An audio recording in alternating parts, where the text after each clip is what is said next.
पहलगाम आतंकी हमले के गुनहगार अभी भी गिरफ्त से दूर है। विपक्ष लगातार इस पर केंद्र सरकार से सवाल कर रहा है। शिवसेना उद्धव ठाकरे गुट ने अपने मुखपत्र सामना के जरिए गृह मंत्री अमित शाह पर जमकर निशाना साधा। सामना ने लिखा कि अगर बाला साहेब ठाकरे आज होते तो सबसे पहले गृह मंत्री अमित शाह से पहलगाम हमले को लेकर उनका इस्तीफा मांग लेते। अगर वो होते तो उन्हें ऐसा सख्त इलाज मिलता कि जीवन भर याद रहता। सामना ने अपने संपादकीय में यह टिप्पणी केंद्रीय गृह मंत्री अमित शाह के उस बयान पर की है जिसमें सोमवार को उन्होंने कहा था कि अगर शिवसेना के संस्थापक बाला साहेब ठाकरे जीवित होते तो ऑपरेशन सिंदूर की कामयाबी के लिए वे प्रधानमंत्री नरेंद्र मोदी को गले लगाते। सामना का कहना है कि अगर बाल ठाकरे आज होते तो पीएम मोदी को गले से लगा लेते। यह अमित शाह का भ्रम है। अगर वो आज होते तो सबसे पहले गृह मंत्री अमित शाह पर 26 विधवाओं के माथे से सिंदूर पोंछने का आरोप लगाकर उनका इस्तीफा मांग लेते। वो होते तो उन्हें ऐसा सख्त इलाज मिलता कि जीवन भर याद रहता। शिवसेना ठाकरे के मुखपत्र सामना के अनुसार अमित शाह अब तक के सबसे कमजोर गृह मंत्री हैं। उनके कार्यकाल के दौरान देश में सुरक्षा और कानून व्यवस्था और भी ज्यादा खस्ताहाल हो गई है।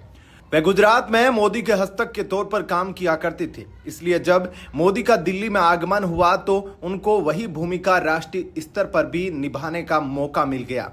अमित शाह शान तो बड़ा दिखाते हैं, भाषण भी उसी ताव में देते ही है, लेकिन उनकी शान और ताव पहलगाम हमले के बाद फुस साबित हो गया। सुरक्षा में चूक को लेकर निशाना साधते हुए सामना ने कहा, पाकिस्तानी आतंकी अचानक आए और 26 हिंदू महिलाओं के माथे का सिंदूर पोंछकर ऐसे पलायन हुए कि आज तक उनका पता नहीं चल सका। अमित शाह को भी नहीं पता कि आतंकी कहां गए, या आतंकी पाकिस्तान चले गए, हवा में गायब हो गए, या फिर जमीन में समा गए, या बीजेपी में शामिल हो गए। इसका खुलासा शाह नहीं करते हैं और यही शाह महाराष्ट्र में आकर हिंदू हृदय सम्राट शिवसेना प्रमुख बाला साहेब ठाकरे का नाम लेकर राजनीति कर रहे हैं। अमित शाह ने महाराष्ट्र में नांदेड़ में आकर कहा, अगर बाला साहेब आज होते तो प्रधानमंत्री मोदी को गले लगा लेते। तो यह शाह का भ्रम है। अगर बाला साहेब आज होते तो सबसे पहले गृह मंत्री अमित शाह का इस्तीफा मांग लेते। सीधे प्रधानमंत्री मोदी को फोन करके वे उन्हें भी कड़ी फटकार लगाते। मोदी जी, 26 महिलाओं का सिंदूर मिटाना गृह विभाग की निष्क्रियता और लापरवाही है। ऐसे असफल गृह मंत्री को तुरंत बर्खास्त करो। गृह मंत्री को गेट आउट करने के लिए बाला साहेब पूरा जोर लगा देते। सामना के अनुसार बाला साहेब सार्वजनिक रूप से सवाल पूछते कि 26 हिंदुओं की हत्या करने वाले आतंकी अभी तक आजाद क्यों हैं? वे अभी तक पकड़े क्यों नहीं गए? इन सब के लिए जिम्मेदार कौन है? क्या गृह मंत्री को सिर्फ विपक्षी दलों को तोड़ने के लिए ही कुर्सी पर बिठाया गया है? बाल ठाकरे इन सवालों का जवाब जरूर मांगते। 26 हिंदुओं की हत्याओं पर आंखें मूंद कर सिंदूर कार्रवाई की राजनीति करने वाले मोदी को बाला साहेब गले लगाते। अमित शाह का ऐसा कहना बाल ठाकरे का अपमान है।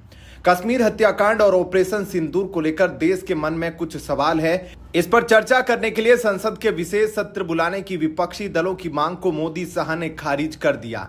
उनके पास सवालों का सामना करने की हिम्मत नहीं रह गई है। सामना आगे कहता है, पीएम मोदी गुजरात के दाहोद में जनसभाएं और यात्राएं करके राजनीति कर रहे हैं। मोदी अभी तक पहलगाम नहीं गए हैं। पुंछ में पाकिस्तानी गोलीबारी में 17 भारतीय नागरिक मारे गए। मोदी वहां भी नहीं गए। मोदी अभी तक मणिपुर भी नहीं गए। लेकिन मोदी सरकारी खर्च पर सिंदूर यात्रा निकालकर उसमें खुद को योद्धा होने का आभास करा रहे हैं। फिर जिनकी मंगलसूत्र चोर आदि कहकर चुनाव प्रचार में निंदा की गई, उस मुस्लिम समाज को यात्रा में सहभागी होने के लिए विशेष निमंत्रण दिया जा रहा है। आपका क्या कहना है इस पूरी खबर को लेकर? कमेंट सेक्शन में अपनी राय जरूर दीजिएगा। धन्यवाद।